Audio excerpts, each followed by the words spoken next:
کہیں دور پہاڑوں پر، گاؤں قصبوں میں اور دور صحراؤں میں چھوٹی بڑی ڈھکی چھپی بستیوں میں رہنے والے بڑا سمندر سمندر کرتے ہیں، سوچتے ہیں پہلے یہ بڑے سمندر کو دیکھیں گے تو کیسا لطف آئے گا، پانی سے پیر بھیگیں گے تو کیسا لگے گا۔ وہ رات دن سمندر سمندر ہی کرتے پھرتے ہیں، آہیں بھرتے ہیں، تگ و ود کرتے ہیں، آنے جانے والوں سے سمندر کا احوال پوچھتے ہیں، سمندری ہواؤں کا سوچ سوچ مست ہوتے ہیں۔ پھر جب وہ خود سمندر کے کنارے تک آ جاتے ہیں تو خوف کھا جاتے ہیں، متلی ہونے لگتی ہے، سمندری ہوا بری لگنے لگتی ہے، سمندر منہ کھول کر نگل لینے والا نظر آتا ہے۔ اور کچھ جو سمندر سے خوف کھائے ہوتے ہیں وہ پانی میں ڈبکی پر ڈبکی لگا رہے ہوتے ہیں۔ بس یہی ہے انسان، جب تک دور ہے پتہ نہیں کہ وہ کیا ہے، سمندر جو کہ وقت، زمانہ، حالات، خواہشات سے قریب جانے پر ہی بتا دیتا ہے کہ انسان کا اصل کیا ہے۔ جاوید گاؤں کا تھا، شہر میں چھوٹے بڑے کام کیے، تب تک معلوم نہیں تھا کہ وہ کیا ہے۔ رشید کے ملتے ہی دھل کر اصل ہو گیا، بہروپ سے روپ میں آ گیا۔ رشید کے بعد نوری کو بتائے بغیر وہ ایک اور گاہک کی طاق میں تھا۔ اسکول کے ملازموں سے پوچھتا پھرتا تھا، یہاں وہاں بھی بہت زبان کے جال پھینک رکھے تھے، کوئی تو پھنسے گا۔ ایک اور پھنس ہی گیا، میڈم گوہر۔ ان کی بے اولادی کا پتہ چلا تو اس نے باقاعدہ ان پر نظر رکھنی شروع کر دی، ان سے الیک سلیک بڑھائی، ان کے گھر تک جا پہنچا۔ عادت کی بہت اچھی تھی، اسکول میں وائس پرنسپل تھی، جوان تھی، خوبصورت تھی اور سب سے بڑھ کر بہت بھولی تھی۔ یتیم خانے سے کیوں نہیں لیتی؟ کیا سوال کیا تھا نوری نے، مطلب میری ہی دکان پر کیوں آئے ہو؟ کہا تو ہے گند میں ہاتھ نہیں ڈالتی، حلال کا چاہیے انہیں۔ جاوید ساتھ ساتھ آرام سے دل لگا کر کھانا کھا رہا تھا، وہی بکرے کا بھنا گوشت اور فرائی مچھلی، کتنے آرام سے کاروباری باتیں کر رہا تھا۔ تجھے شرم نہیں آتی؟ نوری کو کچھ شرم آ ہی گئی۔ کاہے کی شرم؟ منہ میں زبان حلق میں ہاتھ ڈال کر کھینچ لوں گا۔ فائدہ اٹھاتی ہے میری نرمی کا۔ ایک کا بھاؤ چکا لیا نا، اب سب کو بھاؤ سے لگائے گا؟ ہاں لگاؤں گا سب کا، بھلے کا کام ہے، ضرور کروں گا، بھلا کرتا ہوں لوگوں کا، دل تڑپتا ہے ان کے دکھوں پر۔ بھلے کے نام پر پیسے کیوں لیتا ہے؟ خوشی سے دیتے ہیں وہ، کمینہ نہیں ہوں میں، تو کیا جانے بے اولادی کا غم، تیری تو کوکھ ہری بھری ہے، اجڑ بھی جاتی ہے۔ نوری کو پھر سے منا یاد آیا۔ کہاں کا اجڑنا، عیش نہیں کر رہی؟ وہی تو کہہ رہی ہوں، عیش کر رہے ہیں نا، گاؤں سے نکلے تو 4 وقت روٹی نہیں ملتی تھی، مانگ مانگ کر بھی کھائی، اب 4 مہینے کا راشن رکھا ہے باورچی خانے میں پکانے کو، گھر پڑا ہے، یہ سب میری محنت سے آیا ہے۔ نوری کو آگ ہی لگ گئی، بچہ تو نے جنا تھا؟ دونوں فیصلہ کروانا چاہتے تھے کہ یہ عیش دراصل کس کی وجہ سے تھی، دونوں کی وجہ سے۔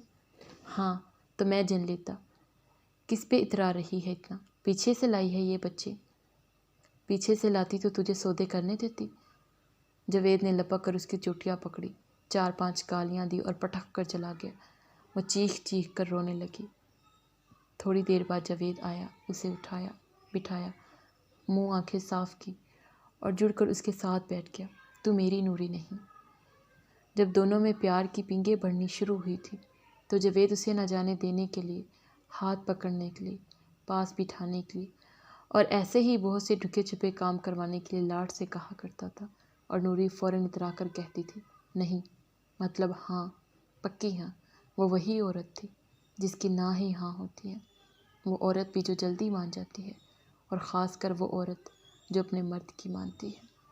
میری محبت پر شک ہے تجھے نوری؟ بیچاری میڈم کا سوچ، ان کے دکھ، محبت کی شادی کی تھی، دوسری بیوی ہے اپنے صاحب کی، شوہر خود تو اولاد والا ہے، یہ اکیلی تڑپتی ہے، کہہ رہی تھی کہ بچے کو کینیڈا لے جا کر پڑھاؤں گی۔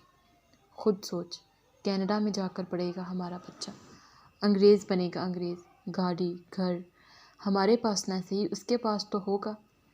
اتنی بیچاری نہ بن کہ اس عورت کا بھی سوچ تو بھلا کر دے گی، اس کا تو تیرا کیا جائے گا، الٹا ہمارے ہی بچے کا فائدہ ہوگا۔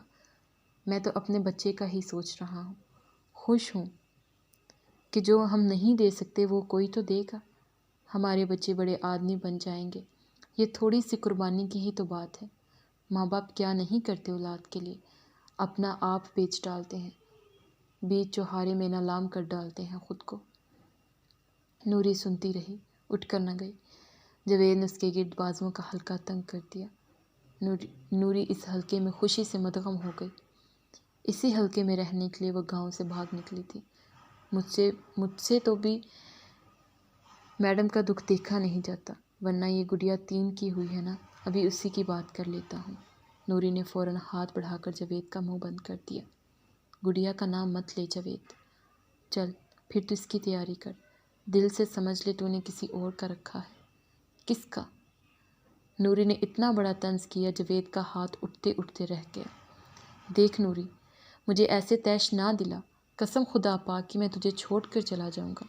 دکان اور کاروبار ہے میرے پاس، کہاں جائے گی تو؟ بہت عورتیں ہیں مجھے، اور نہیں تو یہ فٹ پاتھوں چوکوں میں جو بنجاریں جھولتی پھرتی ہیں، انہی میں سے ایک کو گھر لا کر بٹھاؤں گا۔ تجھے سکھ کھلتا ہے، دکھ تجھے بھلے۔ باہر نکل کر گلی گلی جا کر کمانا پڑے نا تو تجھے پتہ چلے۔ یہاں گھر بیٹھی تو سارا دن ٹی وی دیکھتی رہتی ہے یا سوتی رہتی ہے۔ ایویں کم عقلیاں نہ کر بھولی پگلی، سمجھ میری بات۔ تو مجھ سے زیادہ سمجھدار نہیں ہے، تو عورت ہے، میں مرد ہوں، تجھے نہیں، مجھے پتہ ہے کیا کرنا ہے۔ اب جاوید نے اسے سینے سے لگا لیا۔ نوری عین اس کے دل کی دھڑکن سے جا لگی۔ یاد نہیں گاؤں کی حاجن بھی؟ اوپر تلے کے اپنے 2 بیٹے دے دیے تھے۔ ایک تو 7 والی کو دیا تھا، جو ہر وقت حاجن بھی سے لڑتی رہتی تھی، روتی پیٹتی رہتی تھی، رات دن بین ڈالتی تھی، میڈم کی طرح ہی دکھی تھی۔ حاجی بی نے خود سے ہی لے جا کر اس کی جھولی میں ڈال دیا۔ یاد کر، یہ سامنے کا ہی گھر تھا نا حاجن بی کا، تو کیا سانپ لوٹتے ہوں گے ان کے سینے پر؟ کیسی راضی بازی تھی وہ، کیسا نور برستا تھا ان میں، گاؤں بھر نے تعریف کی۔ تو کیا وہ بچہ دینے سے بری بن گئی؟ حاجن بی سے کچھ سبق سیکھ، دوسروں کی آس مراد ہم سے پوری ہو جائے تو کیا برا ہے؟ میں تو بھئی اسی میں راضی برضا ہوں۔ جاوید کے دل کی دھڑکنیں سنتے نوری اونگنے لگی۔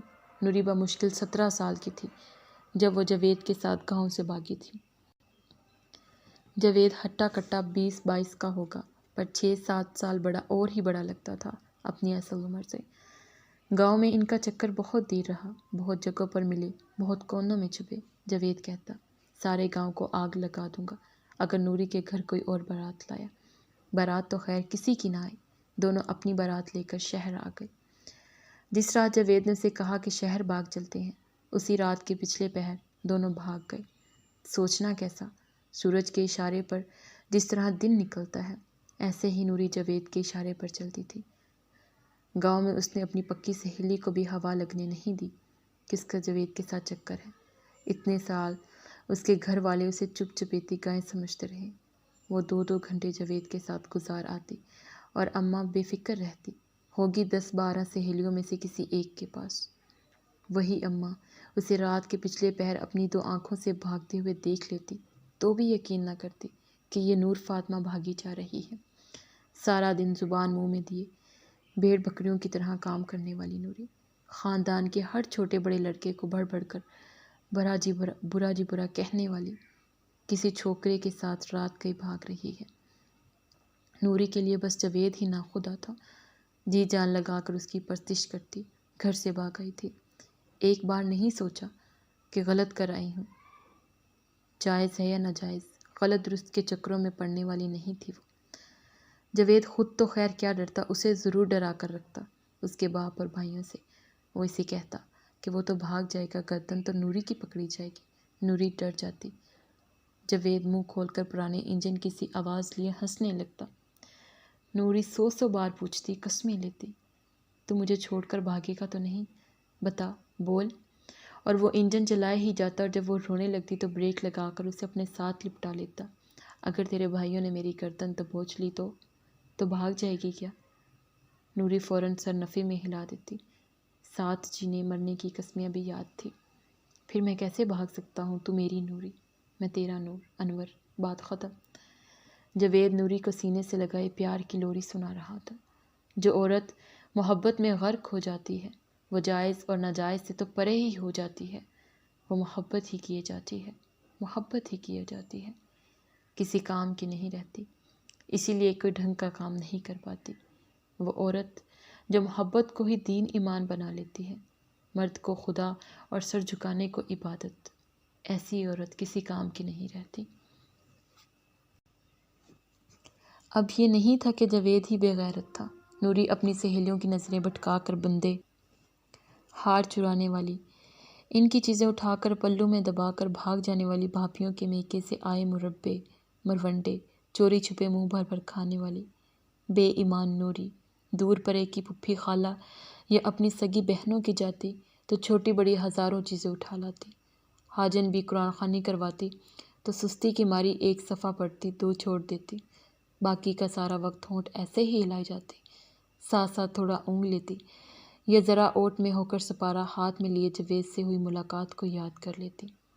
اماں کہتی نوری ابالے پر ابالا آ جائے، دودھ اچھی طرح سے کٹ جائے تو ہی چولہے سے اتاری، وہ ایک ہی بار ابال کر ایک طرف رکھ دیتی، پھر سچی قسمیں کھاتی کہ اتنا تو کڑ گیا تھا دودھ، تبھی تو اتارا، اب اللہ جانے دودھ کے ساتھ کیا بنے، میں نے تو ابال لیا تھا کئی بار، آئیں بائیں شائیں۔ اس نوری میں بہت چور در تھے، بہت بڑے تھے، بہت گھنے تھے، ایسے ہی نہیں اماں کے فرشتوں کو بھی سلا کر وہ جاوید سے کئی بار ملاتی تھی۔ صحن میں بھائی سو رہے ہوتے اور وہ سامنے کے ہی دروازے سے جاوید کو لا کر گودام تک لے جاتی، بوریوں کے پیچھے گھپا سی بنا رکھتی تھی وہیں، جاوید اور وہ دونوں جڑ کر بیٹھے ہوتے۔ پچھلے پہر جاوید چلا جاتا اور مجال ہے کہ کوئی اتنی سی شکایت بھی کر جائے کہ رات کو کوئی اٹھ کر چل رہا تھا۔ بڑی بھابھی ذرا تیز تھی، ادھر ادھر نظر رکھتی تھی، انہیں بھی اندھا کیے بیٹھی تھی نوری۔ گودام کی گھپا میں وہ جاوید کے ساتھ لپٹی رہتی، اسے کھلاتی، پیار کی لوری سناتی۔ دونوں باہم تھے، مشترک تھے، بڑے سیانے تھے، کیا اچھا ہے کیا برا ہے اس کی عقل رکھتے تھے، اس پر عمل نہیں کرتے تھے۔ ماں باپ کو بیوقوف بنا رہے تھے، انہیں گالیاں دیتے تھے۔ نوری اپنی اماں کی برائیاں جاوید سے کرتی، جاوید اپنے باپ کو اس کے کان میں برا بھلا کہتا، جیسے وہ دونوں ہی آسمان سے مقدس فرشتے زمین پر اتارے گئے تھے، باقی سب تو گند بلا تھے۔ جاوید ادھر ادھر ہاتھ صاف کرتا رہتا تھا، فخر سے نوری کو بتاتا تھا، چوری کا مال دکھاتا، یہ اتنے کا ہے، یہ اتنے کا ہے، مال کی قیمت نوری کو بتاتا، اور پھر اس قیمت سے سگریٹ لیتا، عیش کرتا، نوری کو عیش کرواتا۔ نوری بھی اس چوری کے مال پر پلی تھی۔ دونوں میں بہت نکارہ عادتیں تھی، دونوں صرف ایک دوسرے کے لیے ہی درست تھے، ٹھیک کرتے تھے، ٹھیک سوچتے تھے۔ نوری کا جی چاہتا جاوید کو تویز بنا کر پہن لے، بس جلد سے جلد شادی ہو جائے، لیکن اس کے بھائی اسے جان سے مار دیتے، غیر برادری میں رشتہ نہ دیتے، اور دے بھی دیتے شاید، لیکن دونوں الگ دنیا بسانے کا ہی سوچے بیٹھے تھے۔ 7واں مہینہ آیا تو جاوید سارے کام دھندے چھوڑ چھاڑ نوری کو لیے پھرتا، یہاں کھلا وہاں کھلا، یہاں گھما وہاں گھما، نوری گلاب کی طرح کھلی رہتی۔ دونوں نے اپنے اپنے ذاتی فلسفوں سے ماں اور باپ دونوں کو سلا دیا تھا، اب دونوں صرف انسان بنے پھرتے تھے، وہ انسان نہیں جس کے نام پر کائنات بنی، شاید وہ انسان جس کے لیے دوزخ بنانے کے بارے میں سوچا گیا۔ جاوید رات کے چندی آنکھوں سے نوری کو سوتے دیکھتا، دن گنتا، حساب کرتا، پیسے، ضرب، جمع، تقسیم اور تفریق، اس کا جی نہ بھرتا، بار بار ضرب جمع کیے جاتا، جو تفریق ہو رہا تھا اس کا خیال اسے تھا ہی نہیں۔ 2 چور، 2 ڈاکو، 2 لٹیرے، نوری اور جاوید۔ نوری نے دیکھا کہ جاوید بڑا پھنے خواہ بنتا ہے، نہ بچے وہ جنے اور وڈا وہ بنے۔ اس نے جاوید کو آڑے ہاتھوں لیا، کتنے کا ہوگا وہ 3 مرلے کا پلاٹ؟ قیمت نہیں لگوائی میں نے۔ جاوید غصہ کر گئے، تو لگوا جا کر، میں نے کیا یہاں اعتبار بازار کھول رکھا ہے، ٹھیلے پر بیٹھی ہوں کہ آؤ جی لیتے جاؤ، جتنے جی چاہو دیتے جاؤ، لنڈے کا مال نہیں ہے کہ جھوٹی قیمت پر لے جاؤ۔ اور پگلی جانتی ہے 3 مرلے کتنے ہوتے ہیں؟ جتنا ہمارا گودام تھا۔ نوری سب جانتی تھی۔ اپنے اس پنڈ کے گودام کی 2 کوڑیاں لے لے مجھ سے، پتہ ہے یہاں زمین کا بھاؤ کیا ہے؟ مجھے اس زمین کے بھاؤ کا پتہ ہے۔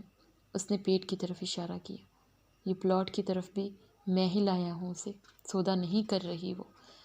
میں نے کہا ایک بچی ہے، بے گھر ہوں، یہ ہوں وہ ہوں، کتنے جھوٹ سچ بولے، افسوس ہی کرتی رہی بیچاری۔ اس لائن پر تو میں لایا اسے، اب کیسے بہتاؤ کر لوں؟ بس ٹھیک ہے جو مل رہا ہے۔ نوری کو اس بات پر دنوں غصہ رہا۔ پرائیویٹ کلینک کے ویٹنگ روم میں جاوید نے میڈم کے ہاتھوں میں بچی تھمائی، جیسے گود میں لیتے ہی وہ رونے لگی، چومنے لگی، افسوس کرنے لگی۔ جاوید اسے اب ملا، پہلے کہیں مل جاتا تو اتنا عرصہ اکیلے نہ گزارتی۔ اگلے دن جاوید میڈم گوہر کے گھر بچی واپس لینے گیا۔ ساری رات تک گوہر بچی سارا کو گود میں لیے بیٹھی رہی تھی، اس کی تصویریں بناتی رہی تھی۔ اب جاوید آ گیا تھا واپس لینے۔ کیوں؟ ابھی تو ٹھیک وقت آیا تھا بہتاؤ کرنے کا۔ جاوید بچی لینے آیا ہے۔ گوہر کا دم ہی نکل گیا۔ ایک ہی رات میں وہ سارا کی سچ مچ کی ماں بن چکی تھی۔ اب تو اپنا آپ وار کر بھی اس سے الگ نہ ہوتی۔ اس کا شوہر اس کے اس اقدام سے خوش نہیں تھا۔ ایک عرصے سے دونوں کے درمیان ہی چپکلش چل رہی تھی۔ اب گوہر نے اکیلے ہی یہ فیصلہ کر لیا تھا۔ اکیلے کیا؟ جاوید ملا، اس نے رستہ دکھایا کہ شریفوں کا بچہ ملنا کون سا مشکل ہے۔ چھوڑے شوہر کو، وہ خود تو اولاد والا ہے، آپ کا دکھ کبھی نہیں جانے گا اور نہ ہی کچھ کرنے دے گا۔ بچوں کے خرچے سے بچتے ہیں۔ اب آپ خوبصورت ہیں، جوان ہیں، سوچتے ہوں گے ایسے ہی ٹھیک ہے، بچوں کی دم کیوں لگانی ساتھ، اصل بیوی سے اولاد پر فخر کرتے ہوں گے۔ گوہر نے بہت سوچا، بچے کے لیے نئے سرے سے تڑپنے لگی اور جاوید جیسے بھلے مانس غریب انسان سے بچی لے لی۔ اب وہ غریب بھلا مانس بچی واپس مانگ رہا تھا۔ گوہر تو اب کبھی سارا واپس نہ دیتی۔ ایک ہی رات میں اس نے دیکھ لیا تھا کہ زندگی کیسے بدل جاتی ہے۔ جاوید پر غصہ آیا، لیکن اب کیا کرتی؟ سارا کے لیے اس نے پلاٹ اور چند لاکھ اور دیے اور جاوید سے ڈر کر جھٹ کاغذات بنوا کر کینیڈا چلی گئی۔ جاوید نے پلاٹ بیچ دیا، دکان خالی کی اور فیصل آباد سے لاہور آ گیا، کرائے کا گھر لیا اور اچھے علاقے میں اسٹور کھول لیا۔ نوری چند دن روئی ضرور، دل محسوس کر رہ گئی، لیکن میں وہ بھرے منہ کے ساتھ چپکی رہتی۔ ایسا نہیں تھا کہ وہ بچہ بیچنے والی تھی، نہ، توبہ، بس وہ بچوں کے اچھے مستقبل کے لیے ایسا کر رہی تھی، بے اولادوں کی مدد کر رہی تھی۔ بچے خوش تو بچوں کے ماں باپ خوش۔ بڑے فلسفے تھے نوری کے پاس۔ اب تو باتیں گھڑنے میں وقت ہی کتنا لگتا ہے، جتنی چاہے اپنی مرضی کے گھڑتے جاؤ۔ اپنی ہی مرضی ہے نا، جہاں چاہے جیسے چاہے چلا لو۔ جاوید نے اسٹور کھولا تو تازہ ڈبل روٹی، انڈوں، مکھن کی ترسیل کا کام بھی شروع کر دیا۔ کالونی کی کوٹھیوں سے فون آ جاتا، کتنا کیا کیا چاہیے، کوٹھی نمبر، لین نمبر، اور سب ان کے گھر پہنچ جاتا۔ موٹر سائیکل کے پیچھے لکڑی کا بڑا ڈبہ فکس تھا، اس میں سب کچھ ہوتا۔ صبح صبح وہ یہی کام کرتا، باقی کا سارا دن کام والے دو لڑکے اسٹور دیکھتے، وہ ادھر ادھر اسی کام کا اتا پتہ رکھتا، جس سے 2 پیسے کی بچت ہو سکے، منافع تھوڑا زیادہ ہو جائے۔ بہت الیک سلیک ہو گئی تھی اس کی کالونی کی بیگمات کے ساتھ۔ آتے جاتے ان کے حسن اور سلیقے کی قصیدے پڑھتا، ان کے گھروں کو دیکھتا رہتا، ان کی گاڑیوں کو گنتا۔ گاڑیوں کے نام بھی آ گئے تھے اسے، نیا ماڈل ہے کہ پرانا ماڈل ہے، یہ فلاں سن کا ماڈل ہے، یہ بھی معلوم ہو رہا تھا۔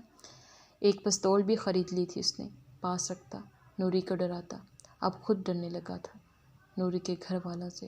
گبرو جوان تھا، پہلے تو ایسے نہیں ڈرا تھا، کہتا تھا 2 پیسے آ جائیں تو ڈرنا ہی پڑتا ہے، کوئی میری جان فضول میں کیوں لے گا، پیسے کے لیے ہی مارے گا نا۔ نوری سارا دن چرتی رہتی، کھا کھا کر بھینس بڑھ رہی تھی، کہتی تھی گھر جاؤں گی، اپنے ٹھاٹ دکھاؤں گی۔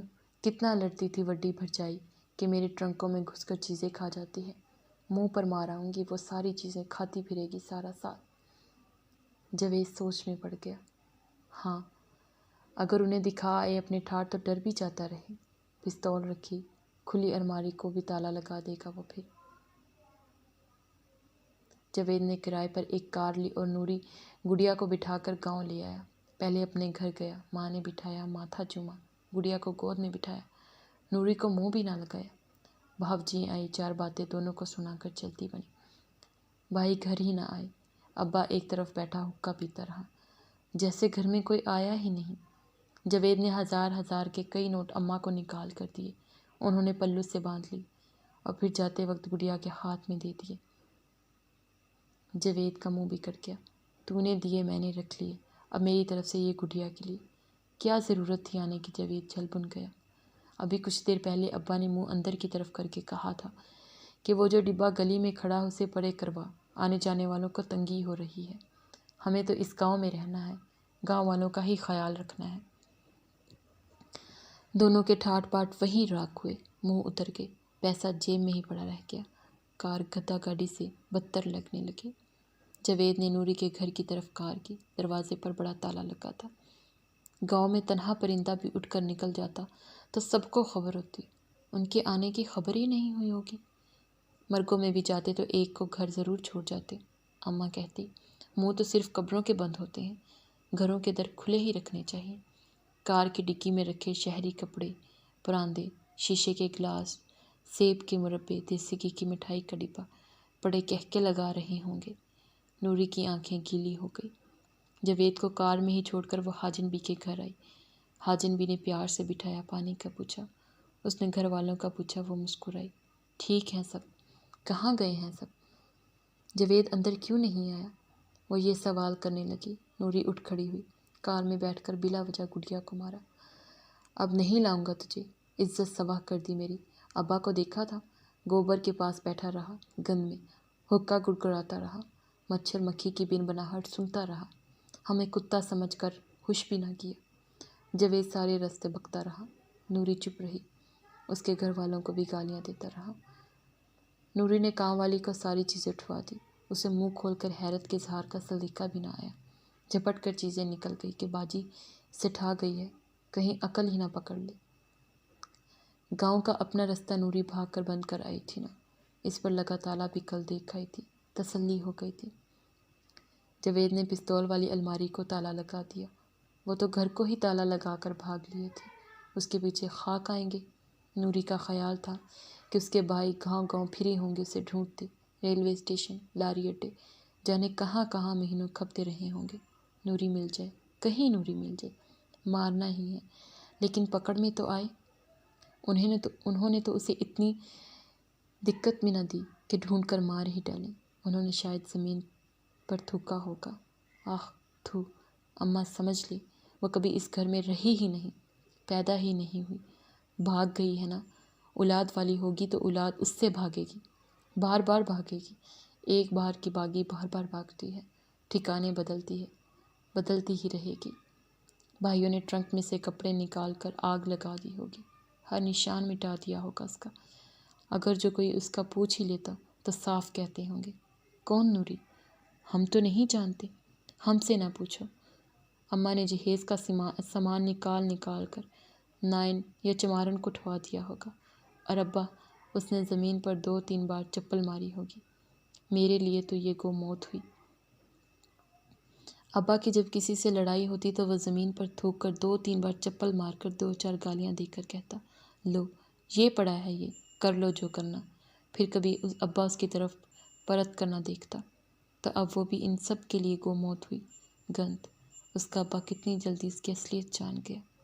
خود نوری کے جاننے سے بھی پہلے وہ جان گیا کہ وہ غلاظت کا ڈھیر ہے، ایسی غلاظت جسے ڈھیر پانی سے بہا دیا جاتا ہے ورنہ بدبو آتی ہے۔ نوری ایک بیٹی کی ماں بن گئی، اس میں رچ بس گئی۔ بیٹے کے لیے آہیں ضرور بڑھتی، مانو کی جگہ اس کے بیٹا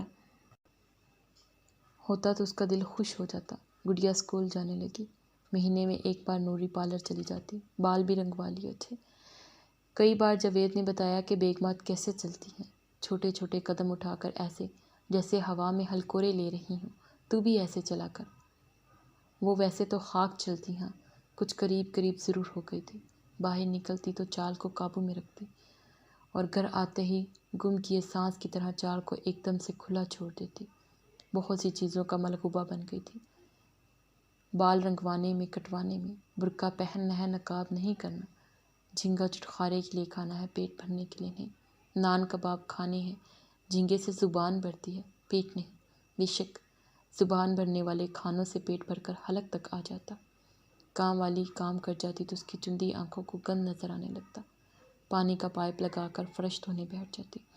دل کرتا تو کھانا پکا لیتی، پھر چکھتی تو بد مزہ لگتا، اور وہ بد مزہ کھانا کام والی مزے سے کھا جاتی۔ نوری جاوید کو فون کر کے بازار سے ہی منگواتی۔ پیزے کا آرڈر دینا بھی آ گیا تھا نوری کو۔ 500 کا پیزا لانے والے کو 300 روپیہ ٹپ پکڑا دیتی۔ اگلے دن پیٹ بھر کر پیزا کام والی ہی کھاتی، باجی نوری نے ذرا چکھا ہی ہوتا تھا۔ جاوید سیدھا سادہ گھر آتا، نان کباب، مچھلی، گوشت، سلاد، کھیر، گاجر کا حلوہ 10 بندوں جتنا لے آتا، خوب ٹھس ٹھسا کر کھاتا، اوپر سے 2 گلاس پانی پیتا، پیٹ پر ہاتھ پھیرتا، ڈکار لیتا، پیسوں کا حساب کتاب کرتا اور سو جاتا۔ وہ روز کا روز ایک ہی رہا۔ صبح کام والی آتی تو میز پر رات کا بچا کھانا اٹھا کر شاپر میں ڈال کر جاتے ہوئے اپنے ساتھ لے جاتی۔ روز اسے اتنا کھانا مل جاتا تھا کہ اسے روز ہی پکانا نہیں پڑتا تھا۔ ایک ذرا سی خواہش تھی اس کی کہ رات کو اگر یہ کھانا ڈھانپ دیا جائے تو ذرا سا کھٹکا بھی رہ جاتا رہے، لیکن وہ اس ذرا سے کھٹکے کے ساتھ ہی کھا لیتی تھی۔ اکثر رات کو نوری اٹھ بیٹھتی، نہ جاننے کے احساس کو لیے رونے لگتی۔ کبھی ایک بار بھی نہیں ہوا تھا کہ جاوید نے آنکھ کھول کر اسے دیکھا ہو، اسے پچکا کر سو جانے کے لیے کہا ہو۔ وہ گڑیا کے بستر پر آ جاتی، اسے کے ساتھ سو جاتی، ورنہ جاگتی رہتی، مانو سادھو سی بچی تھی، بمشکل ہی روتی۔ بھوکی ہو کر بھی نہ مچلتی، پڑے خود ہی سو جاتی۔ گڑیا الگ ہی تھی، عجیب ہی باتیں کرتی۔ اماں بدبو، نہاتی نہیں ہو کیا؟ نئی نئی اسکول جا رہی تھی تو نئی نئی باتیں کرنے لگی تھی۔ نوری خود کو تسلی دیتی، دوبارہ پھر سے نہا لیتی، صاف کپڑے پہنتی، کہاں کی بو؟ پر گڑیا پھر بھی باز نہ آتی۔ اماں تمہارے دانت میں خون لگا ہے۔ ایک آدمی کیڑا لگا تھا، گڑیا کو خون نظر آ رہا تھا۔ جاوید گدھے کی طرح ہچکو کرنے لگا۔ ہاں خون ہی ہے گڑیا، تیری ماں خون پیتی ہے، چڑیل ہے، یہ بڑے لوگوں کو مار کھاتی ہے، ہچکو میں اکیلی تو نہیں مار کھاتی۔ نوری پھنکاری۔ جاوید نے پھاڑ کھانے والی نظروں سے اسے گھورا۔ اب بولنا، کہہ کہ ہم سب اور بلائیں ہیں، مل کر کھا رہے ہیں۔ جاوید غصے سے اٹھ کر چلا گیا، لیکن نوری کو منا منی یاد آ گئے۔ ایسے وقت وہ ٹی وی کی آواز اونچی کر دیتی تھی یا پرس اٹھا کر بازار چلی جاتی، کپڑے جوتے خریدتی، دکانداروں سے بلا وجہ بحث کرتی، اٹھ کر چلی جاتی، پھر واپس آ کر وہی چیز خرید کر گھر لے آتی۔ گھر آنے تک منا منی بھول چکی ہوتی، کپڑے ساتھ لگا کر دیکھتی، جوتے جولری پہن کر شیشے کے آگے کھڑی رہتی۔ نوری عورت ہی بنی رہتی، کھانے پینے والی گڑیا، بیاہ رچانے والی گڑیا، سبھی کھیل کھیلنے والی گڑیا۔ اس گڑیا کو اب صرف ایک بیٹا چاہیے تھا، جلد سے جلد۔ سبھی کچھ تھا، صرف ایک بیٹا ہی نہیں تھا۔ بیٹے کی پیاس لگ گئی تھی، اسے بیٹا بیٹا کرتی رہتی ہر وقت۔ امید سے تھی، بہت خوش رہتی تھی، 1000 طرح کی چیزیں منگوا کر بچوں میں بانٹتی، منت کا پیالہ اٹھایا، چادر مان لی، دیگیں مان لی۔ جاوید بہت چپ رہتا، اسے گنگناتے دیکھ لیتا تو چڑ جاتا۔ بند کر اپنے یہ سر، وہ ڈر کر اپنے سر بند کر لیتی، پھر بھی خوشی رہتی، جی بھر کر خریداری کر رہی تھی۔ جاوید کو ایک دن دکھانے بیٹھ گئی۔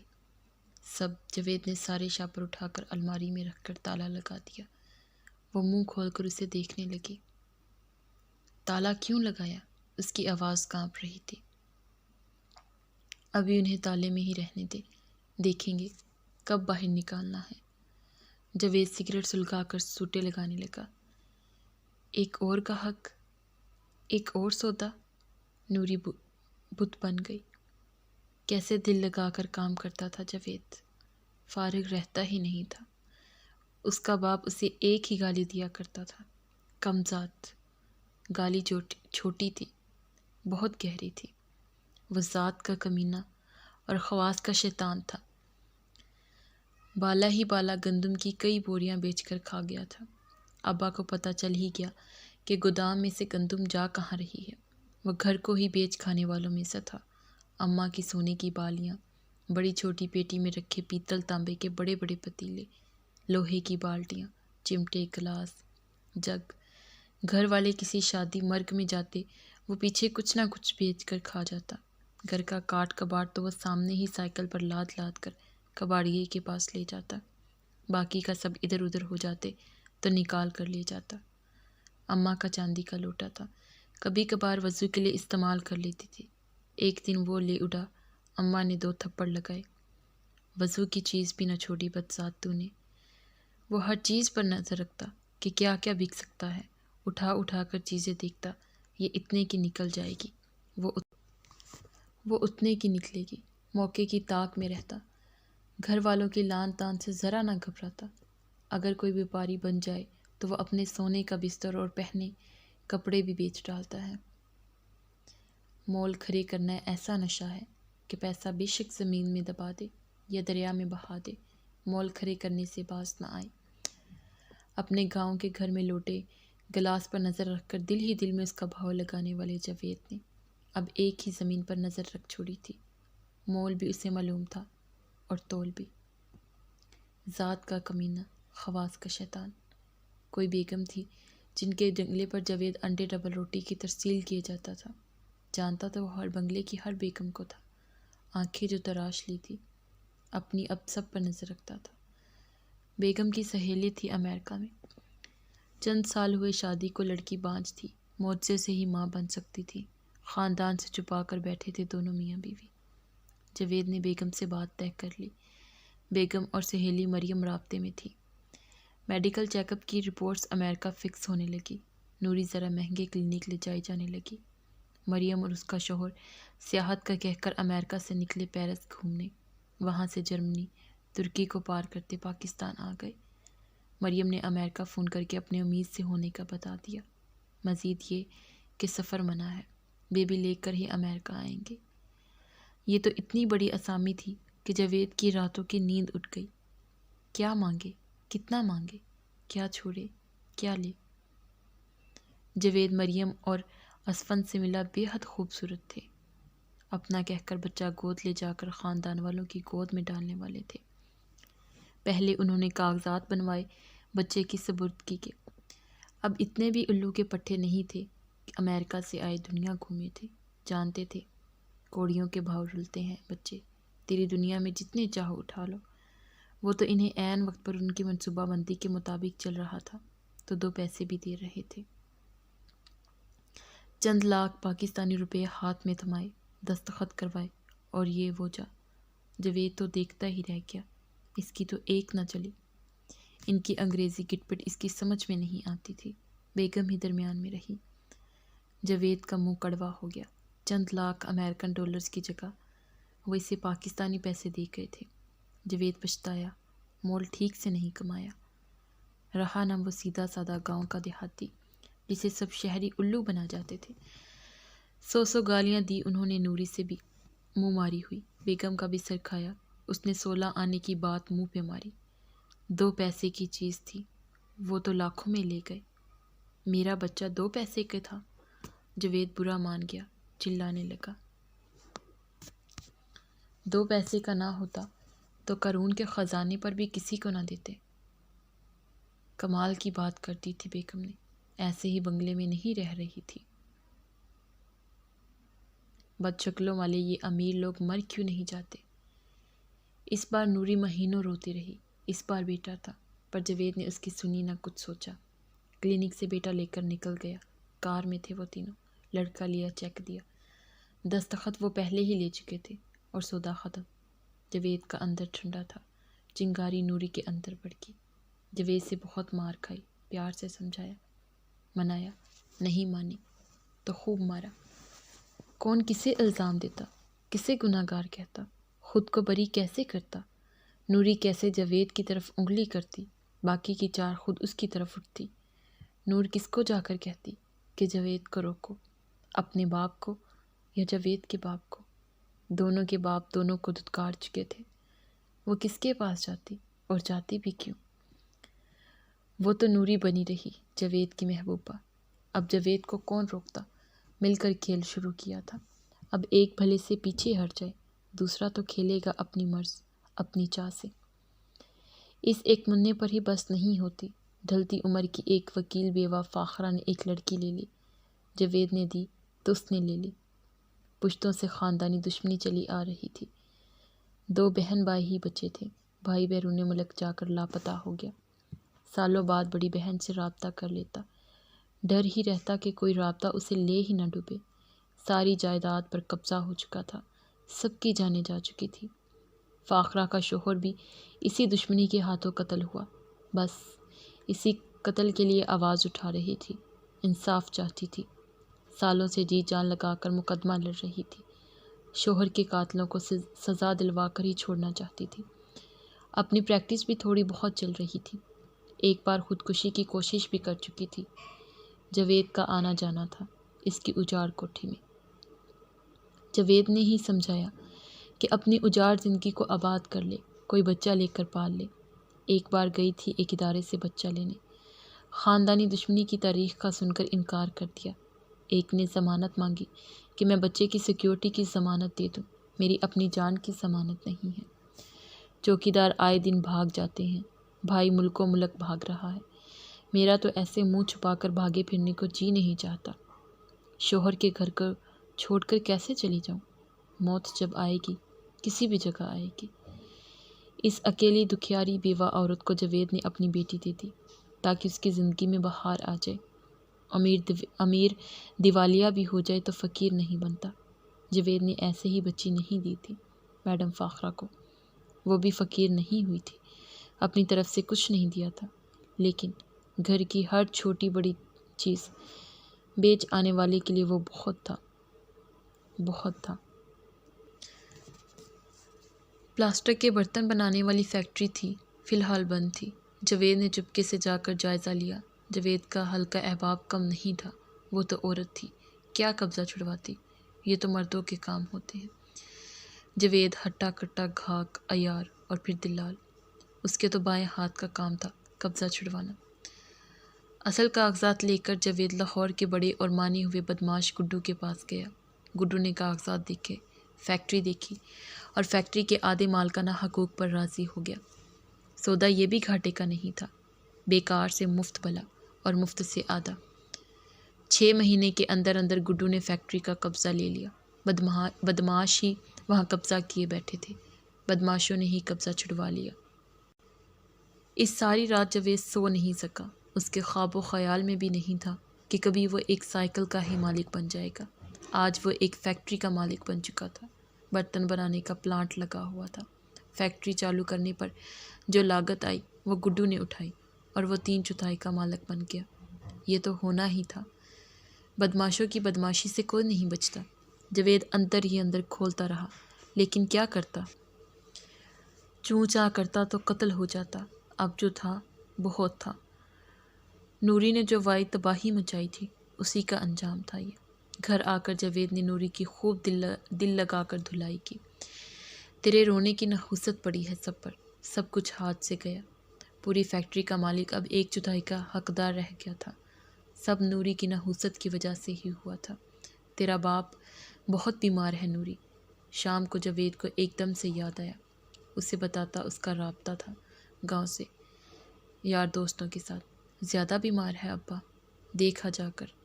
جاوید نے بر وقت طنز کیا۔ آدھی رات کا فون سنا، اسے اٹھایا، وہ ٹس سے مس نہ ہوئی۔ جلدی کر بی بی، تیرا پیو مر گیا۔ اس نے سوچا کہ ذرا طریقے سے اسے بتائے گا، لیکن وہ اٹھ ہی نہیں رہی تھی۔ وہ سوتی پڑی کہ کان میں ہی چلایا، اسے جھنجھوڑا۔ نوری بے یقینی سے اسے دیکھنے لگی، اٹھے گی یا مرے کا منہ بھی نہیں دیکھے گی۔ مرے کا منہ دیکھنے کے لیے وہ اٹھ بیٹھی۔ وہ پھوڑی میں ایک طرف ہو کر بیٹھ گئی، کسی ایک نے بھی پلٹ کر دیکھا نہ منہ لگایا۔ بڑی چیز تھی، وہ سب ایسے ظاہر کر رہے تھے جیسے نوری وہاں بیٹھی ہی نہیں۔ اس کی خالہ، اس کی پھوپھی اس سے الجھی کر گرنے لگی، جیسے اس سے نہیں کسی اینٹ پتھر سے الجھی ہوں۔ نہیں تو نہ صحیح۔ نوری جم کر پرے بیٹھی رہی۔ جاوید مرتانے میں تھا، اس کی بہنوں بھابھیوں نے آسمان سر پر اٹھا رکھا تھا، کیسے نہ اٹھاتی؟ یہ وہی باپ تھا جس نے بہوؤں کا غصہ بیٹیوں پر اتار لیا اور بیٹیوں کا غصہ بیوی پر، لیکن انہیں کچھ نہ کہا کبھی۔ نوری نے لعنت بھیجی جاوید پر، کس کی محبت میں آندھی ہو کر وہ گھر سے نکل گئی، ورنہ آج وہ بھی دل کھول کر بیان ڈالتی، بال کھول مٹی سوا ڈالتی، بڑی بوڑھیوں کے گلے لگتی، ماں بہن کے گلے سے جھولتی، کوئی اسے بھی تسلی دیتا، صبر کا کہتا، اس کے آنسو پوچھتا۔ اس کا دل جلتے تیل کی کڑاہی میں جیسے ابلنے، خون دماغ کو چڑھنے لگا، چپکے چپکے آنسو بہا رہی تھی۔ اماں نے ایک بار بھی پلٹ کر اسے نہ دیکھا۔ آپا کی طرح اس کا بھی جی چاہا کہ بار بار لپک کر ابا کی پیشانی چومے، ہاتھوں کو گالوں سے لگائے، اور نہیں تو قریب بیٹھ کر چپکے سے معافی ہی مانگ لے۔ اب ابا تو چپل مارنے سے رہا، لیکن وہ جانتی تھی اب سب سے ہاتھوں میں چپل ہوگی۔ وہ قریب ہوئی نہیں کہ سب اس پر بل پڑیں گے۔ آ گئی باپ کو پلید کرنے، چل پرے ہٹ۔ وہ پرے ہی ہٹی رہی، بہانے سے گڑیا کو آگے کیا کہ نانا کو پہلی اور آخری بار دیکھ لے۔ آپا نے ہاتھ بڑھا کر گڑیا کو پرے دھکا دیا۔ نوری بل کھا کر رہ گئی۔ جنازہ اٹھا تو کہرام مچا، اس کی بہنیں غش کھا کر گری۔ غش اسے بھی پڑ رہے تھے، مگر اس کے منہ میں کوئی پانی ڈالنے والا نہیں تھا، تو گری نہیں، کھڑی رہی۔